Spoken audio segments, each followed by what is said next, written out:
Cowboys, Saints, what's the key to this game?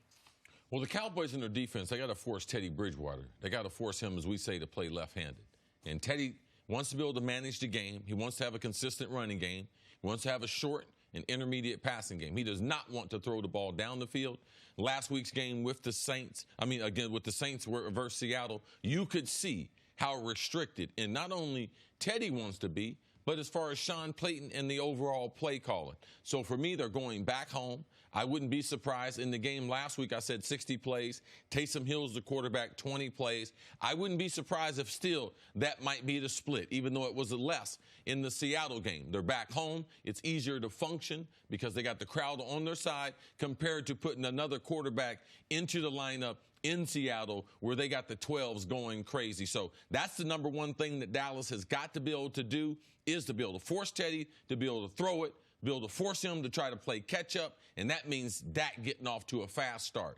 He talked about in last week's game, yeah, everyone wants to get off to a fast start, but he was a little greedy as far as his reads. He had some intermediate receivers that he passed up, trying to force the ball down the field, trying to force it to Amari Cooper. He realized that and adjusted. If he can get the lead in New Orleans and put Sean Payton and Teddy in a position where they start to press and they start to do things uncharacteristic of what they want to do, that's the way for Dallas Cowboys to get off to that fast start. And with a fast start, I believe that's the best way to try to get that win there. And on the other side of the ball, to me, this is a Zeke Elliott game. And I understand New Orleans right now is the 30th ranked pass defense, but they can get after the quarterback.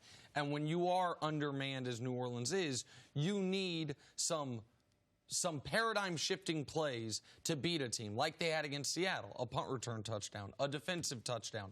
And so the safest way to run your offense if you're Dallas is a heavy load of Zeke. Now, you're going to hear a stat throughout leading up to this game that is accurate but misleading.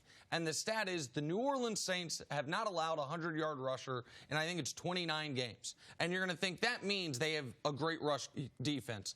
They haven't allowed an individual to get 100 yards rushing in nearly 30 games. But every game this year, they've allowed more than 100 yards rushing. It's just been dispersed amongst different people. In the first game of the year, they gave up, I think, 180 on the ground to a Houston team that doesn't have any running back close to what Ezekiel Elliott is. So I would ride Zeke heavy in this game. I would see if New Orleans can stop him, and I think that also would neutralize their pass rush to a degree.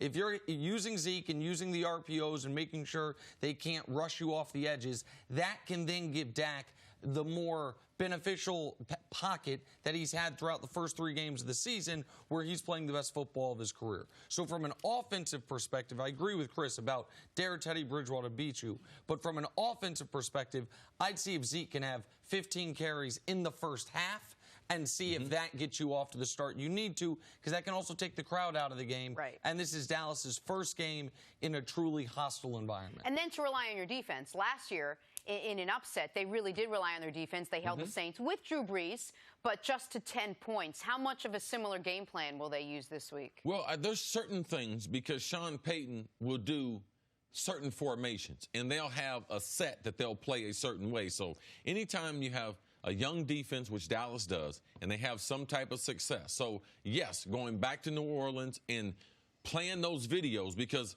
it gives you a lot of intel of what Sean Payton would like to line up in. Now, we know we have Teddy, but a lot of the other characters are the same.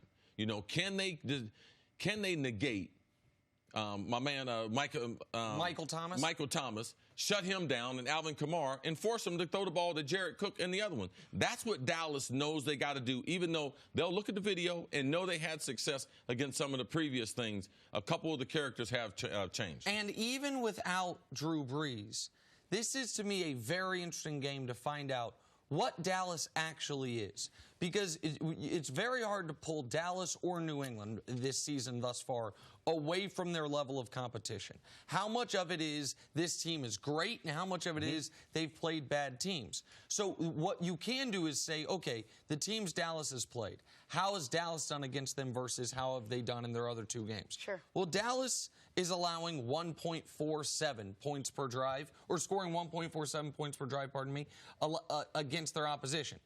The exact same as the other 2 teams that have played their opposition. Dallas is getting 5.3 yards per play against their opposition.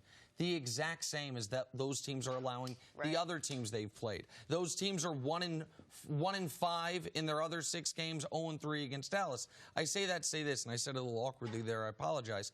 Dallas has done to the Giants, Washington, and Miami what everyone has done to the Giants, Washington, and Miami. This is their toughest competition by an enormous margin, even without Breeze, and we'll see if they raise their game to that level or if what we saw a little sleepy first half against Miami was a sign of things to come. The three of us are big Teddy Bridgewater fans, and you love what he did last week against Seattle. What does he have to do against this Cowboys defense? He's got to be able to make big plays. And anytime I talk about big plays as far as the passing game, I like to have the number 4 or 5.